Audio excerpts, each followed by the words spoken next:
comprendre le cancer de la prostate. Il présente des formes qui varient en agressivité. Certains sont lentes, presque bénignes, tandis que d'autres peuvent se propager rapidement. La clé pour y voir clair, c'est la classification. Classification de la tumeur.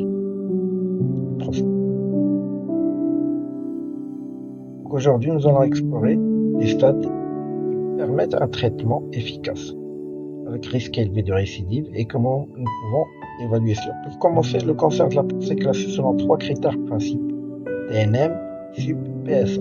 Ces éléments ensemble déterminent le véritable risque associé au cancer. Les cancers qui sont compatibles avec un traitement nécessitent stade T1, T2.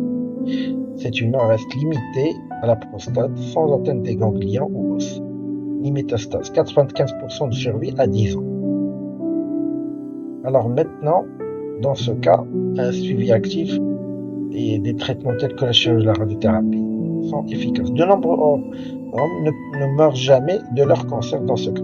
Passons au risque intermédiaire, c'est-à-dire ISUP 2 à 3, PSA 10 à 20. Donc la maladie devient plus agressive, mais elle reste curable. Le contrôle est efficace grâce à une combinaison de chirurgie et de radiothérapie. La guérison est fréquente si elle est faite à temps.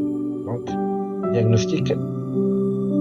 En revanche, certaines formes présentent un risque de métastase, d'atteinte osseuse. Ce sont du cancer T3, T4, avec extension au-delà de la capsule et des ganglions. Ils sont biologiquement plus agressifs et peuvent récidiver après traitement.